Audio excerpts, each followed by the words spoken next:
And part of that was just because I didn't take into account all the math. And StrikePro did take that into account.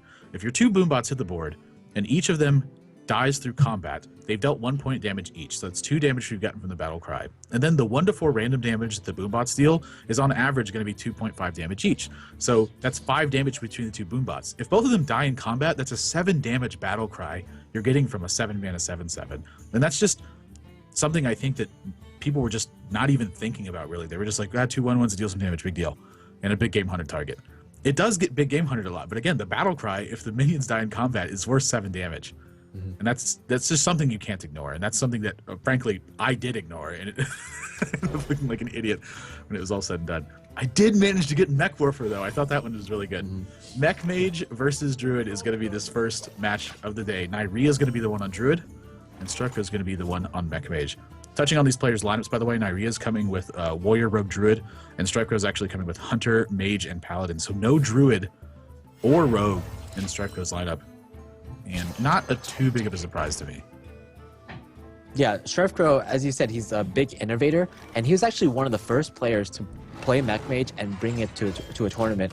Whereas other people, in the first tournament after GVG was released, I believe it was actually maybe a Kingwin tournament, I don't recall exactly, but everyone else was bringing like Warrior and Handlock, Druids and Paladin. Strikeco brought Mech Mage, and he actually 4-0'd with Mech Mage in that tournament in the finals. So just it skyrocketed the popularity of Mech Mage, and of course Strikeco, the innovator of Mech Mage, I would have to say.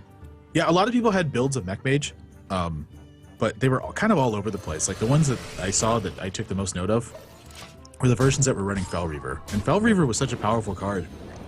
But really what I think was holding that card back was sort of splash hate from everyone playing decks like Handlock and Warrior. There were a lot of people that were running Big Game Hunter, and in a lot of instances they were running 2 Big Game Hunter. So when you played Mech Mage and you had a card like Fel Reaver hit the board and then Big Game Hunter countered that, it wasn't the milling of cards that was the big problem for playing a Fel Reaver. It was quite literally that it was just getting splash hated by a card like Big Game Hunter, and so Strikeco had kind of taken that into account. When he went into that tournament, that was the Kingwin Christmas event, if I remember correctly. When he went into that tournament, he had Azure Drake in that slot, and it was just a nod to the amount of value he wanted to get. He was punishing people for playing Big Game Hunter. He had a 5-drop that was drawing him a card and putting a 4/4 body on the board, and they were just stuck with a Big Game Hunter in their hand basically the entire time until Dr. Boom came out. But by that time, it was usually too late. He had leveraged enough board position and just enough damage that Dr. Boom was more than enough. So yeah, I definitely would agree. He was probably the first person to build the most consistent version of Mech Mage early on. Yeah, speaking of this game, we have a fairly interesting board stage. Strikeco just being very aggressive right now, but Nyria does have some answers. Not only does he have a lot of great taunts in the coming turns, but Swipe is also a potential card that can bring him back into the game. But we do see a Mirror Entity in the hand of Strikeco, and I think in this matchup, Mirror Entity is actually you can actually play it as just a 3-mana secret onto the field, and it's going to just have so much value against Druid, because all Druid minions are essentially 3 mana or more, or they're like a Zombie Chow, but not too many people are running 2 Zombie Chows right now in their Druid decks. Right. It's definitely where he wants to be at. Zombie Chow certainly would have helped this draw out a lot too. He would have been able to apply a lot more pressure. So Sludge Belcher's going to have to be his play. And we talked about how well Sludge Belcher can test something like Pilot and Shredder on this board. It's certainly no exception. It's buying him some tempo. It's getting him a pretty good amount of advantage and trying to set up a spot where he can really get the ball rolling. But I think Mirror Entity is really going to throw a wrench in things pretty soon. Yeah, in Nyria's hand, the lowest mana minion is a Piloted Shredder, and you don't really want to give your opponent a mech that drops something really nice, especially at 4 mana when they're just playing 3 mana to summon that onto the field. Strikeco's actually going to sack this Mech Warper here. It's pretty much done everything. Oh, he's going to use the Snow Chugger instead. I was about to say, I actually think I would have liked to see the Mech Warper sacrificed. He's gotten pretty much all the value he's going to get out of this game. He doesn't have another mech in his hand, and he's kind of he's scaling into his 6-mana turns. Like, how much more mana does he need from Mech Warper? Yeah. I would actually tend to agree with you, but I wonder what Strikeco's thinking is. Strikeco's actually looking fairly flustered right now. I think something he might be thinking about is that he does, since we've seen Mechanical Yeti in here, he has 2 draws that will really make his next turn super strong. Like if he draws something like he's actually got more than that. If he draws something like Harvest Golem, he can play out Harvest Golem, Tinkertown Technician, and Cogmaster if the Mech Warper lives. And if he draws something like a second mech Yeti, I'm sorry, a second mechanical Yeti or piloted shredder, he can play the Tinkertown Technician and one of those. So when he keeps it around, I'm guessing that's what he's thinking about. But Nyria's had enough. Oh, Ironbeak Owl, that's perfect for Nyria. I think what else is that he doesn't think the hero or freezing your opponent's face is as valuable, because if your opponent is going to hero power anyway, which Nyria does, then he's not going to be using 2 mana for something more useful. So essentially, he'll have a 4 mana turn plus weaving and a hero power in the next turn. So this isn't the strongest turn, but it's all right from Nyria. Yeah, I agree. He's kind of setting himself back up. This mirror entity is a problem now for Nyria. Actually, this is one of the reasons I think I would like to see Zombie Chow so much in these Druid decks. Is quite literally just for situations like this. Zombie Chow is probably one of the worst minions that mirror entity can make for you, aside from something like Doomsayer maybe, or like Explosive Sheep. Explosive Sheep, yeah. Yeah, but right here it's just like, what on earth is this Nyria dude to get into this game? Like, he's facing down 50% of his life total on the board. He's just going to have to heal himself for 5. So Ancient Allure is just, I mean, this is doing almost nothing in this situation. Yeah, the amount that he's healed for is going to be less than the amount that's already on the board, which was 8 the previous turn. So essentially, Nyria has given up a turn with this Ancient Allure play. Really nice by StrivePro, actually, to play the mirror entity on exactly turn 6. So it basically locks out Ancient Allure and locks out Dr. Boom, especially Dr. Boom. Can you imagine if Dr. Boom were on the field right now and no Ancient Allures were on the field at all? It would have kind of swung the game around, actually.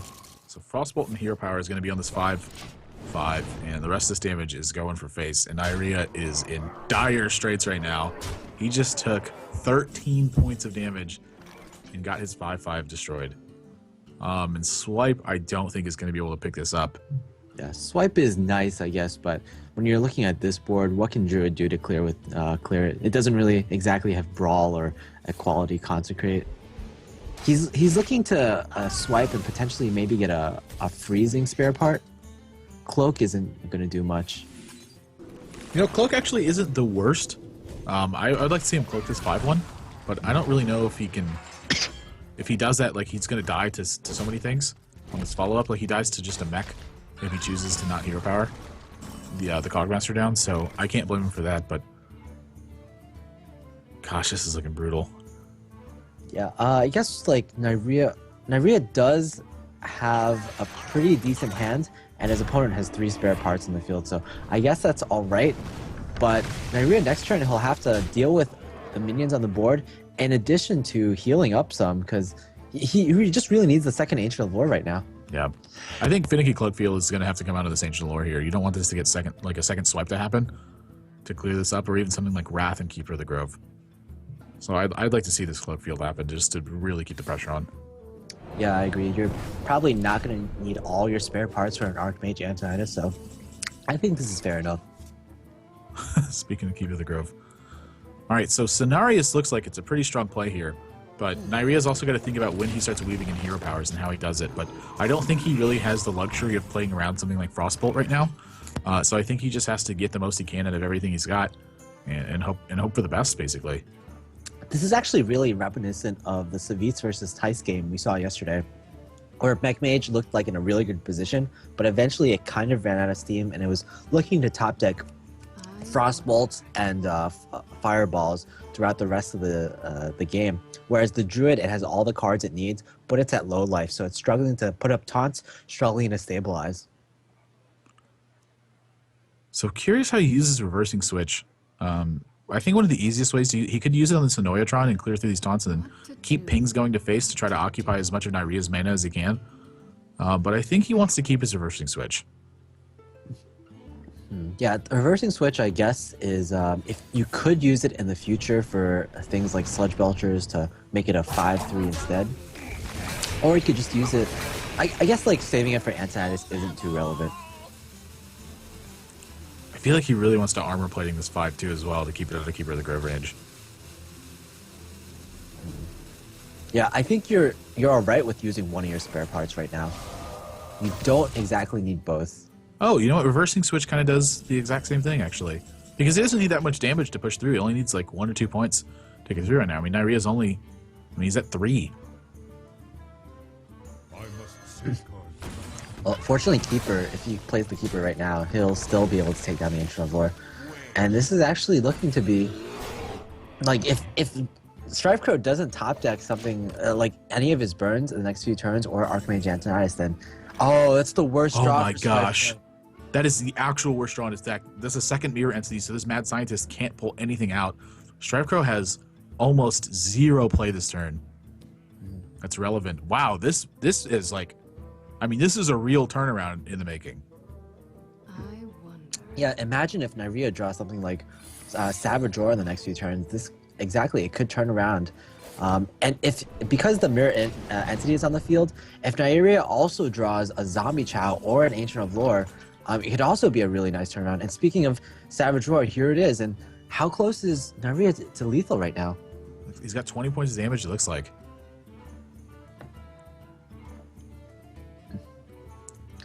He wishes, you know what? If Strife Crow doesn't top deck the burn in the next turn, then he might just win. How do you approach that? Do you Dr. Boom and trade? He doesn't need to hero power. Hero power's not going to actually put him out of range of anything. Like, he's still going to die to Frostbolt. He's still going to die to Fireball.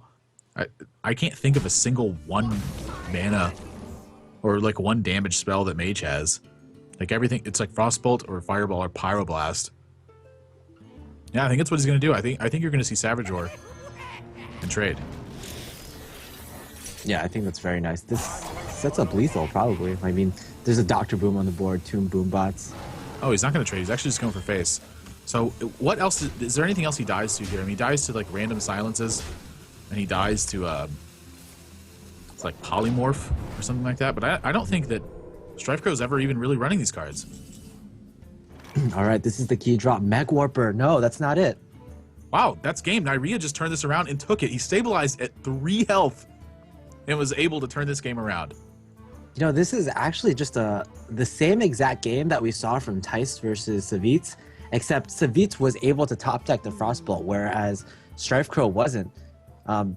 The Mage put on so much pressure, and it looked like the game was almost over, but the Druid got his draws just correctly. He got the double swipes. He got the taunts that he needed. He was able to stabilize barely by the skin of his teeth. And unfortunately for Strife Crow, he wasn't able to replicate the Mech Mage draws that Savitz got in the previous series, and he's not going to be able to take it. He gives up. Wow, it is astonishing to me that on turn 7, Strife Crow had 13 points of damage.